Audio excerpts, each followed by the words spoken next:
अस्सलाम वालेकुम। वीडियो में बात होगी कि परिंदों में, ग़िज़ा में और अमवात में टॉक्सिन यानी जहर की मौजूदगी की पहचान, शनाख्त कैसे की जाती है और हमने इस जहर को कैसे चिकन्स या खुराक से बाहर निकालना है। टॉक्सिन की वजह से मुमकिन नुकसानात, मुज़र असरात से जानदारों को कैसे बचाना है, ये सब आपने इस वीडियो में सीखना है। अर्ज़ करता चलो कि इस मकसद के लिए दस्तयाब होने वाले टॉक्सिन बाइंडर्स यानी जहर को जकड़ने वाले प्रोडक्ट्स आपको मार्केट से आसानी से दस्तयाब हो जाते हैं, जिनके मुख्तलिफ नाम और पैकिंग होंगी। एक ये वाला है जो क्रिएटिव सॉल्यूशंस वालों का डॉक्टर एकल के नाम से करीबी वेट क्लिनिक या पेट शॉप से मुहैया होगा, या फिर लोकल वेटनरी ऑफिसर से रब्ता करके मुकामी सतह पे मिलने वाले टॉक्सिन बाइंडर्स का ऑर्डर दे देंगे। इसे हम ग़िज़ा में मिक्स करके अपने उन चिकन्स को देंगे जिनमें टॉक्सिन की मौजूदगी का खदशा हो या जिस ग़िज़ा में जहर के असरात के इम्कानात हों। पानी भी टॉक्सिन्स का ज़रिया हो सकता है, बिस्तर भी और दीगर ज़राए भी जहर के फलने फूलने का बायस बन सकते हैं। इसका काम ये होता है, ये जो आपके साथ टॉक्सिन बाइंडर शेयर कर रहा हूँ, माइकोटॉक्सिन्स, फफूंदी के मुज़र अज्जा, केमिकल्स वगैरह को ऐसे अक़साम के मादों में तब्दील कर देता है जो परिंदों को मज़ीद नुकसान नहीं पहुँचा सकते, या फिर ये टॉक्सिन बाइंडर इन टॉक्सिन्स को मुकम्मल तौर पर ही जिस्म से बाहर निकाल देता है। टॉक्सिन मतलब फंगस वगैरह और बाइंडर मतलब इस फंगस, इस जहर को बांध देना, पकड़ लेना, ताकि ये जहर आपके चिकन्स के जिस्म का हिस्सा ना बने, उनके अज़ा खराब ना करे। इसे आप 4 ग्राम फी किलो खुराक के हिसाब से इस्तेमाल करेंगे, यानी 1 किलो ग़िज़ा 4 ग्राम टॉक्सिन बाइंडर। आप एक टाइम पे अपने बर्ड्स को, चिकन्स को जितनी ग़िज़ा देते हैं उसी हिसाब से आप टॉक्सिन बाइंडर की मिकदार की कैलकुलेशन करेंगे और उसमें शामिल करेंगे। आप कॉपर सल्फेट को भी बतौर टॉक्सिन बाइंडर इस्तेमाल कर सकते हैं। अगर ये भी नहीं तो किसी भी मुतबादल टॉक्सिन बाइंडर को इस्तेमाल किया जा सकता है। ये महंगा ज़रूर है, लेकिन कम मिकदार में इस्तेमाल होने की वजह से, डोज कम होने की वजह से आप इसे कम मिकदार में यानी छोटी पैकेज इसकी इस्तेमाल में लाएँ। करीबी फीड मिल से भी मंगवाया जा सकता है। आपको अपने बर्ड्स के मुँह के अंदर की जानब दाने दिखाई दें या उसकी कलगी के ऊपर इस तरह के बेढंगे से निशानात बने हों, दाने बने हों, सांस लेने में दिक्कत का सामना हो, तो परिंदों के लिए इस्तेमाल होने वाली खुराक को, पानी को, नीचे की जनाब बिस्तर को बगौर चेक करें, ताकि आपको आइडिया हो सके कि कहीं पे किसी किस्म का कोई टॉक्सिन का जरिया है या कि नहीं। सीमेंट की तरह दिखाई देगा आपको। कोई भी जिस्म के अंदर टॉक्सिन हो, चाहे वो माइकोटॉक्सिन्स की वजह से हो, एफ्लाटॉक्सिन्स या ऑक्राटॉक्सिन्स, उसे इसने जकड़ के जिस्म से बाहर निकाल लेना होता है। मिक्सिंग का बाकायदा तरीकाकार आपको पता होना चाहिए। अगर आप फीड के एक बैग में इसे मिक्स करने जा रहे हैं तो उसमें से कुछ हिस्सा आप अलग करेंगे खुराक का, उसके ऊपर मदरूबा मिकदार में टॉक्सिन बाइंडर डालेंगे, अच्छी तरह से उसकी मिक्सिंग करेंगे। फिर उसके बाद इस टॉक्सिन बाइंडर और अलहदा की हुई खुराक का ये जो अमेज़ा है, ये जो मरकब है, इसे बाकी ग़िज़ा के ऊपर डालेंगे। यानी 50 केजी का बैग है, 5 किलो फीड अलहदा कर लें, उसमें टॉक्सिन बाइंडर मिक्स करें। अब इस 5 किलो ग़िज़ा और टॉक्सिन बाइंडर दोनों को बाकी की 45 केजी फीड के ऊपर इस तरीके से स्प्रिंकल करें, बखेरें कि सारे दानों के साथ ये लग जाए। और उसके बाद आपने मज़ीद उसकी मिक्सिंग करनी है, चाहे हाथों से करें या मिक्सर मशीन के ज़रिए। घरेलू पैमाने पे कोई ग़िज़ा बना रहे हैं या कमर्शियल ग़िज़ा है, दोनों में मिक्सिंग का यही तरीकाकार होगा।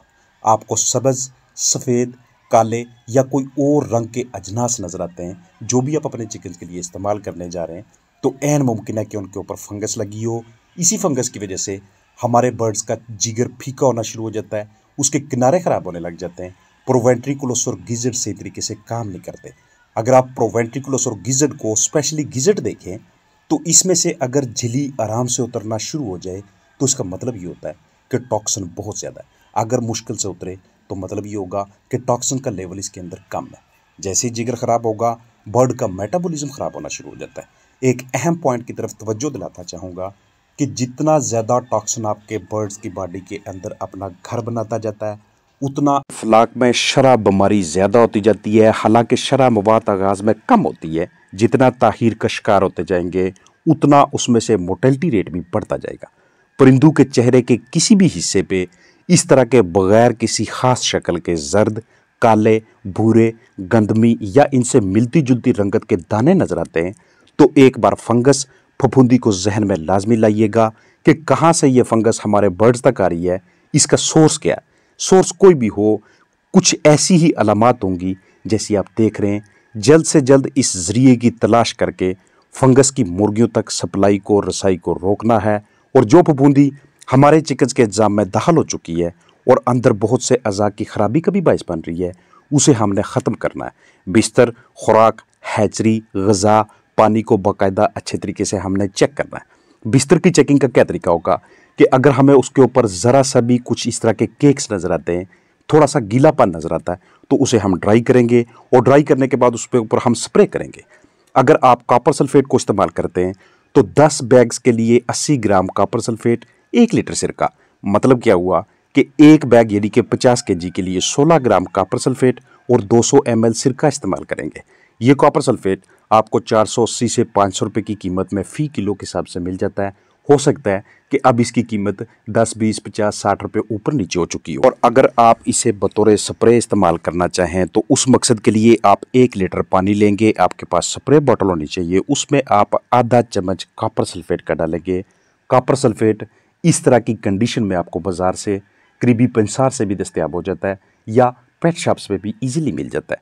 अपने पास लाके आपने इसको पहले बाकायदा तरीके से ग्राइंड करना है, इसका पाउडर बनाना है। अगर आपको पाउडर फॉर्म में कहीं से मिलता है एसिडिफाइड कॉपर सल्फेट की शक्ल में, तो वो ले लेना ज़्यादा बेहतर है, बजाय इसके कि इस तरह के क्रिस्टल्स लेके आप उनको अपने पास लाके ग्राइंड करने में अपना टाइम वेस्ट करते हैं। जब आप स्प्रे वाला सोल्यूशन बना लें जिसमें आप कॉपर सल्फेट पानी के साथ अच्छी तरह से मिक्स कर लें, तो उसके बाद आपने बिस्तर से लेकर तमाम बर्तनों तक, अतराफ की दीवारों से लेकर छोटे बड़े साजो सामान के ऊपर अच्छी तरह से स्प्रे करना है, क्योंकि इसका स्प्रे करने की वजह से भी जो भी फंगस का जरिया है जो वहाँ पे आहिस्ता आहिस्ता से परवान चढ़ती जा रही है वो ख़त्म होना शुरू हो जाएगी। आप जितनी मर्जी बेहतरीन तरीके की मैनेजमेंट कर लें, एक मरतबा कहीं से भी आपके बर्ड्स तक फफूंदी का फंगस का कोई ज़रिया पहुंच गया तो इसकी वजह से होने वाले नुकसान का इतनी जल्दी अजाला नहीं किया जा सकता तब तक जब तक हम उसकी शनाख्त करने में कामयाब ना हो जाएं। एक इंतहाई अहम पहलू है यहाँ पे कि जब भी आपके फ्लाक के अंदर, चिकन हाउस के अंदर या पिंजरों में जहाँ पे आपने बर्ड्स रखे हुए, वहाँ पे कोई ऐसी टॉक्सिन की सप्लाई आती है तो उसमें ट्रीटमेंट के साथ साथ कंट्रोल और प्रिवेंशन के साथ साथ आपने वहाँ से स्ट्रेस को हर कंडीशन में ख़त्म करना है, क्योंकि जितना ज़्यादा तनाव में आपके चिकन्स मुब्तला रहेंगे उतना आपकी ये ट्रीटमेंट जो भी आप इलाज करते जा रहे हैं फेल होता जाएगा, ये रिजल्ट सही तरीके से नहीं आएंगे। बाज़ औक़ात हम अपने फ्लाक के मुंह के मुख्तलिफ हिस्सों के ऊपर दानों को देख के इसको फॉल पॉक्स यानी चीचक के साथ तशबीह दे रहे होते हैं और उसके मुताबिक हम उसे ठीक करने की कोशिश करते हैं, हालांकि वो फॉल पॉक्स नहीं होता, वो चीचक नहीं होता, वो फंगस की वजह से होता है। अगर चीचक की वजह से होगा तो बिल्कुल राउंड शेप के खास किसी शक्ल के आपको दाने नज़र आएंगे, वो पानीनुमा भी हो सकते हैं, उनके अंदर पस या रेशा भी पड़ा हो सकता है, वो काले भी हो सकते हैं। बहुत ताहीर के बाद एक लास्ट स्टेज पे जाके उनकी शक्ल बिगड़ना शुरू होती है। उससे पहले जितनी ज़्यादा बेतरतीबी होगी उन दानों के अंदर, को खास शक्ल नहीं होगी, तो उसकी वजह फफूंदी होगी, उसकी वजह फंगस होगा। लिहाजा टॉक्सिन को अपने बर्ड्स तक पहुंचने से रोकना, अगर आ जाए उसकी शनाख्त करना और उसके बाद फौरी तौर पे इलाज करना आपको आना चाहिए। ये बर्ड्स की इतनी ख़तरनाक डिजीज़, उनके इलाज के वाले से वीडियोज़ इसलिए बना रहा होता हूँ कि कहीं आप इस नौबत तक ना पहुँच जाएँ। उससे पहले प्रिवेंशन के ज़रिए, कंट्रोल के ज़रिए ही आप अपने चिकन्स को सेहतमंद रखें। अपना ख्याल रखिएगा। अस्सलामु अलैकुम वरहमतुल्लाहि वबरकातुहू।